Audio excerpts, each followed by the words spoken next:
good weekend of football. The three of us actually all got to go up to Cleveland, watch the Browns beat the Jaguars. Ho, ho, ho, ho, ho.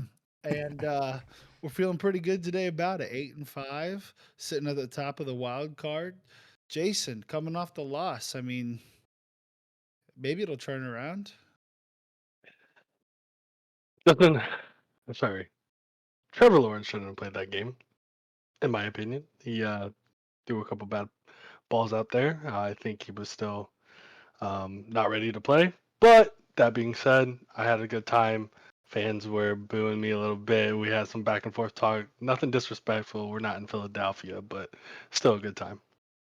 I thought so. I thought it was a great time. I loved that they were giving it to you, but you were throwing it right back at all of us. You took it well, you gave it well, but at the end of the day, you wore that Miles Garrett jersey out of the Yeah. stadium. Oh, Tough tough. luck. Tough luck. Jerry, Broncos, another dub. I mean, you beat up on a Justin Herbert-less Chargers team, but another win, and you guys are firmly in that wild card hunt. We are in the hunt still got a couple games to claw back into it, but hey, Justin Herbert was in for like the first half and he didn't look good in the first half. We were really putting the pressure on him. I'll tell you where we won the game. We stopped the Chargers from getting any first downs on third down. They were 0 for 12 on third downs and 1 for That's 6 on fourth down. That'll That's do it. that's where we won the game right there. absurd. Yeah, it's actually interesting. The Browns and the Broncos are the number one and number two team in the NFL. Browns number one and third down defense. The Broncos right now are only allowing 32% of a third down conversion rate, Hmm. which is crazy, especially considering they lost the game by 50 points this year. And they still, not to always bring that up, but it's like anytime you have a stat where you're top five, it's like, how? You guys lost the game by 50. You gave up 70. How is your defense anywhere in this ranking? It's, uh, it's pretty incredible. The Browns right now at 29% Oh third my down conversion gosh, rate. that's just absurd. That's crazy. That's crazy. But a lot more games to get to from this weekend. We start the Patriots beat the Steelers on Thursday night. What an amazing game. No team in the history in the NFL has ever lost back to back games to two-win teams after being over 500. And to think they lost to the Cardinals and the Patriots. And the Patriots scored 21 points in the first half. They hadn't scored 21 points total in the last three games before that. I think I have a clip last week of where I said if you would get beat by the Patriots, I think your coach needs fired, and stays true to today. Yeah. Yeah, my sit-em last week was Ezekiel Elliott. That really went out the window the first drive of the game. Steelers losing back-to-back games against two-win teams at home. By the way, at home, It's not good. it's not good. It's very bad. The Steelers are bad. They are going to tank the rest of the season. Their wide receivers aren't coming off the ball. They're not blocking. We move on to the Buccaneers and the Falcons. This one came down to the wire. Baker Mayfield led a last minute drive, went up 29-25 with just 30 seconds left. There was a shot. Desmond Ritter threw a ball just short to Drake London, who was tackled on the 4-yard line as time expired. Final score: Buccaneers take that firm spot in the NFC South. The Bengals and Colts. Bengals 34, Colts 14. Is Jason, Jake is Jake Browning? Browning the guy? What? Who is this man? Like I said last week, I think he has the confidence now. Again, working with quarterback gurus, and I think he has the confidence to be a good, solid quarterback in this league, and he could be a top 32 quarterback in the league right now. Pretty incredible to think. And with the weapons that team has on offense and the solid defense they have, who says they can't make a run here? They're 7-6. I mean, they can make a run coming down the stretch here as well. Their big problem is that they're 0-3 in the division right now. Hmm. So they're going to have to figure out how to win these last three division. They may be 0. Yeah, no, they're 0-3. They'll have to figure out how to win these last three division games. They got the Steelers, obviously the Ravens, and the Browns. All three teams left to still play. Uh, Next game, Browns Jaguars. We were at that game. By the way, we didn't mention it, but we have a vlog that's coming out of our entire time this weekend. We go over the Heisman, the MLS Cup, the Columbus Crew one, and then the whole game on Sunday with the Browns and the Jaguars. So make sure to check that out on YouTube. It should be released either tonight or tomorrow. The next game, Saints beat up on a bad Panthers team. Nobody watched that one. Jets Texans 30-6. CJ Stroud, worst game probably as a professional so far, and goes down with a concussion. Are the Texans toast, or do you think they can skate by the next couple weeks before CJ Stroud gets back, Jerry? Yeah, I don't know. They haven't completely ruled him out this week yet. I don't think so. If they get him back, they they have a chance. But if Nico Collins is also out for an extended period of time, it's gonna be bad. They're also without Dalton Schultz, so And they're, Tank they're Dell's just gone for the season. yeah, they're just losing weapons left and right. Um, I don't know. It might be too late, especially if CJ Stroud isn't 100%. I just don't see it happening. I don't know, man. It's gonna be tough. Yeah, they already didn't have a great weapon room, and then now they lose all three of their main targets, as well as one of the best performing quarterbacks in the NFL and one of the most electric rookies we've seen in a while. It's hard to tell. It's hard to see them being able to turn it around with Davis Mills. The next one of the best games of the weekend, Ravens Rams. We obviously couldn't watch it live. I'm sure we all watched it back later because we were at the Browns Jaguars game. But the Ravens win on a walk-off punt, Jason. We haven't seen one of those. Only five of those has ever happened in NFL history. Two of them this year. True. I think the Ravens kind of got bailed out a little bit. Big time. Lamar Jackson was playing a great game, but the receivers can't catch anything. They need to get some stickum on their gloves because they are dropping balls left and right. Um, I do believe they still are fine. They're going to win this game, these next few games, except for this next one because they got the Jags. Trevor Lawrence is going to come back, prove that Yeah. he's a top 10 quarterback, and we're going to come out victorious against the Ravens this week. Tell you what, that would be tough to lose to three of the four AFC teams back to back to AFC North teams back to back to back. Uh, Especially at one point, you guys were 8-3, so Mm. tough. But who knows? I'm rooting for you guys because if you guys win, that helps us potentially win the division. Moving on, we got the Bears and the Lions. Justin Fields makes a heck of a effort in this one. Tie game, 13-13 at halftime. He turns around and a mixture of both their offense playing well together, converting a 4th and 13 for a touchdown to DJ Moore, and their defense playing complementary, forcing turnovers. Jared Goff has 10 interceptions this season, five of which coming against the Bears. So they are forcing turnovers exactly. And they dominated a team that everyone thought was in that echelon with the Eagles and the 49ers in the NFC. And it's becoming very clear that the Lions, while much better than they normally are not, I don't think they have not gotten to the point where you can consider them that A plus tier of the NFC. Moving on, the most boring game of all time, Vikings Raiders 3-0. Haven't had a game that low scoring, I think, in 50 or 60 years. I saw the stat the other day, but I'm not remembering it. I was really Uh, rooting for the 0-0 tie there. I know. That would have been It amazing. was so close.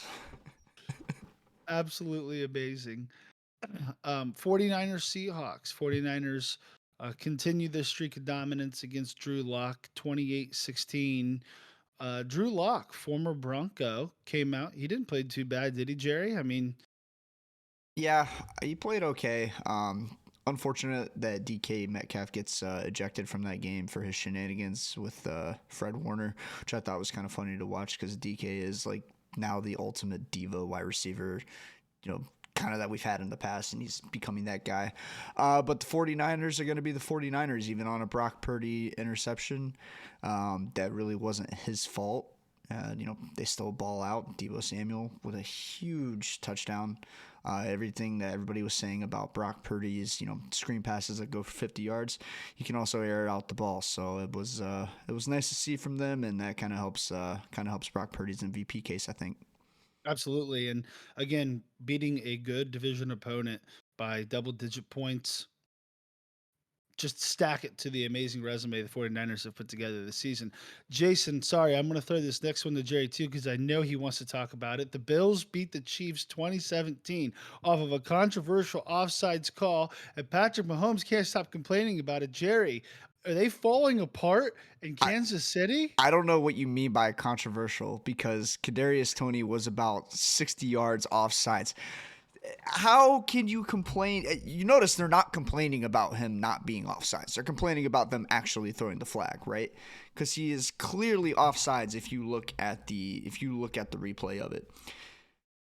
Patrick Mahomes is the biggest freaking crybaby I've ever seen in my life. How are you going to be so disrespectful and unsportsmanlike to Josh Allen in the postgame? That was the worst effing call I've ever seen. I can't believe they threw the flag. Worst effing call. Get the hell out of here, man. You're a freaking crybaby. Your team sucks this year. Your receivers can't catch the ball. They can't even line up on onside, for God's sake, dude. Get out of here, man. Get out of here. We're coming for that AFC West division title. We're coming for it. You heard it here first. AFC West division champs, Denver Broncos. Patty Mahomes. Unbiased, We can't curse, but unbiased we can't analysis. curse. Unbiased analysis from our uh, our in He's studio not even good, bro. Broncos He's not even fan. good. Okay. Unbiased. I will say I saw something the other day or today actually that Dan Orlovsky pointed out 6 times during the game that Kadarius Toney lined up offsides and they Mhm. didn't call it anytime previously or talk to Andy Reid about it. Now this isn't a cop out. This is for sure like dude, you're a veteran in the NFL. You should know how to line up on sides. I'm not suggesting that.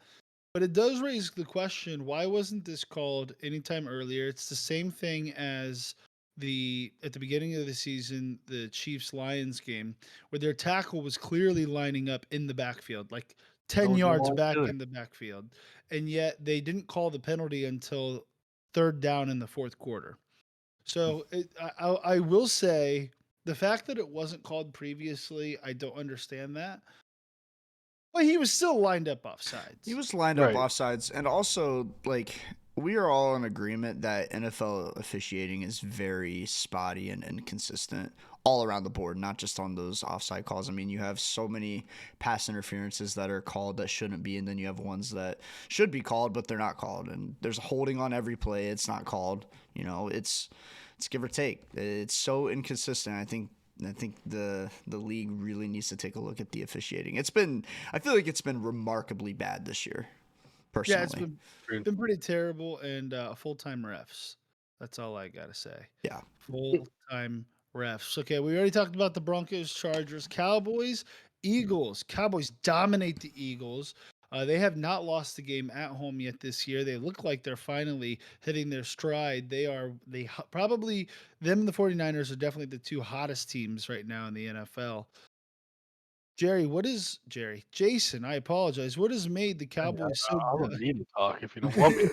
I can watch you I can take it from here. Don't worry. guys. Jason, what has made the Cowboys so dominant during this run? I believe it is to be quarterback play. I think Dak Prescott has been the best quarterback in the league this year. They've figured out their offense. They have a good flow. Um, when the passing game has been a little off, I think Tony Pollard has stepped up a little bit in those situations. They have a tight end who looks to be a very dominant player as a rookie this year. I do believe that they have the key pieces that they need to be successful. We'll see how much they can make a run. They could win their division. I did see though that if both the Cowboys and the Eagles win out, the Eagles would actually take the division because the Cowboys had lost to the Arizona Cardinals earlier in the season, and the yeah, embarrassing. And the Eagles had lost to the Jets in the AFC, so their conference record would be better. But uh, yeah, I mean, if they take the 5 seed, I feel bad for whoever wins the NFC South because they're going to get run ruled in the first game. Hmm. It will not be close. It won't even be within spitting distance. So to wrap up from Monday night, we had a doubleheader at the same time, which doesn't make any sense, but I guess that's what the NFL wants to do. We had the Paisano, Tommy DeVito. I'm walking here. I'm walking, yeah. Well, I'm funny, funny like a clown. I amuse you. I don't know if we're allowed to make movie references or not on YouTube, but we just did. The Giants beat the Packers 24-22 in a surprising game. Everyone thought the Packers were going to come in and dominate. They did not.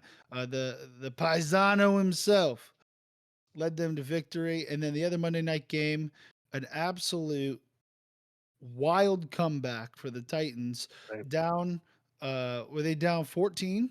Yeah, they were down 27. 15. I think they were down 15. 15. Yeah. I think. I may be wrong on Nah, that. it's 14, but they scored 15. That's why they They- won yeah, 28. they Yeah. went Yeah, good call. Yeah, They were imagine down. going for 2 and it worked. I know. Yeah, unbelievable. um, they were down 27-13 with 3 minutes left and scored back-to-back touchdowns to score or to win, and one of them with a 2-point conversion to win 28-27. It's funny, they showed an interesting graphic on. They said no team since 2016 has been down by 14 points in the final 2 minutes of a game and come back and won the game. But it's funny that they picked 14 points because I remember a team that was down 13 points with a minute and 30 left with no timeouts that beat the Cleveland Browns this year. That quarterback now is starting for the Cleveland Browns. It's funny how the world works. But that wraps up all the games from the weekend. Again, an amazing weekend of football. And everything is still wide open for most teams. That's what I think is most surprising about this year. It's like Mhm. there's maybe 3 teams that have separated themselves from the rest. Everything else is up for grabs. And even the 3 teams like the Ravens could technically still lose the NFC or AFC North at this point. Mhm. Yeah. The AFC's got 6, 7, and 6 teams right now. It is Yeah. crazy. What is it? There's 24 teams, I believe, that are still able to make it to the playoffs right now, and that's insane to think about. And we're going into week 15. Is that right? Yeah, Yep. 15. Week Gosh. 15. Crazy. That's sad Season to hear. is rapidly, I know, their season's rapidly coming to a close. We only got 4 games left, folks. 4 games for 4 weeks of games, not 4 total games, but 4 weeks of games left. Make sure to appreciate it. We're starting to get Saturday games this week, which is going to be amazing. Thanks for watching this video of the Unnamed Sports Show. Don't forget to like and subscribe and follow us on social media at Unnamed Sports S.